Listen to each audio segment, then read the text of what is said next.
दोस्तों सोचिए, मंच पर नेताओं का सम्मेलन हो और अचानक वो मंच राजनीति के अखाड़े में बदल जाए, कुर्सियां हवा में उड़े, नारेबाजी गूंजे और कार्यकर्ता आपस में भिड़ जाए, खूब गाली गलौज हो, तो क्या होगा। बिहार की राजनीति में वही नजारा सामने आया है आज, जहां सत्ता की भूख ने एकता के नकाब को चकनाचूर कर दिया है। दोस्तों मैं हूं नूरानी मैमून और आप देख रहे हैं आयान फास्ट न्यूज।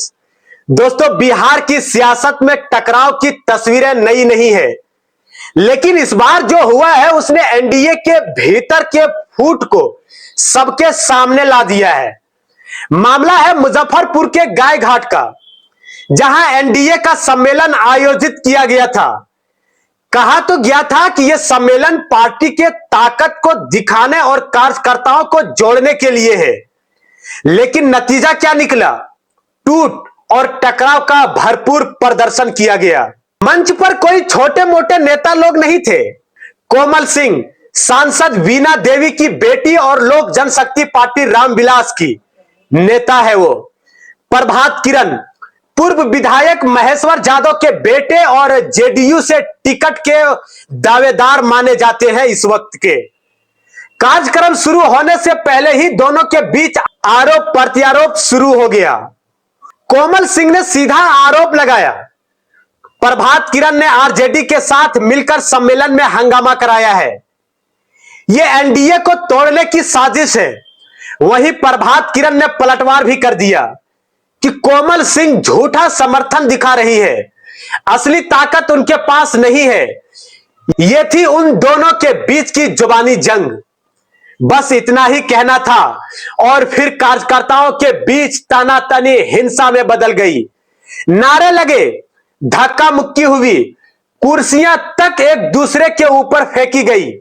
अब सवाल उठता है कि क्या यह सिर्फ स्थानीय झगड़ा था? नहीं, यह झगड़ा बिहार की राजनीति की गहरी दरार का संकेत है। असली वजह है कि चिराग लगातार अपनी रैलियों में कहते रहे हैं कि बिहार हमें बुला रहा है, हम टूटेंगे नहीं, झुकेंगे नहीं और रुकेंगे भी नहीं। उनके मंचों से बार बार नारे लगते हैं, हमारा मुख्यमंत्री कैसा हो, चिराग पासवान जैसा हो। यानी साफ है कि चिराग अब खुद को मुख्यमंत्री की कुर्सी का दावेदार मान चुके हैं। और यही बात जेडीयू के कार्यकर्ताओं को सबसे ज्यादा खटक रही है। आपको याद होगा कि कुछ ही दिनों पहले जेडीयू और बीजेपी के कार्यकर्ताओं में भी आपस में भिड़े थे। अब जेडीयू और एलजेपी भिड़ गए। कारण एक ही है, सम्मान और सत्ता की हिस्सेदारी। जेडीयू के कार्यकर्ताओं की शिकायत है कि उन्हें एनडीए में उचित जगह नहीं मिल रही है, लेकिन इसके पीछे छिपा है एक बड़ा डर कि नीतीश कुमार की पकड़ कमजोर पड़ रही है और चिराग पासवान उस खाली जगह को भरने के लिए तैयार खड़े हैं। दोस्तों यह महज झगड़ा नहीं है, उसे आने वाले भूचाल का ट्रेलर भी है, जो 2025 के बिहार चुनाव से पहले एनडीए को हिला सकता है। एक तरफ नीतीश कुमार जिन्हें लगातार चुनौती दी जा रही है, दूसरी तरफ चिराग पासवान जिनके समर्थन में युवा नेता और नारे दोनों खड़े हैं।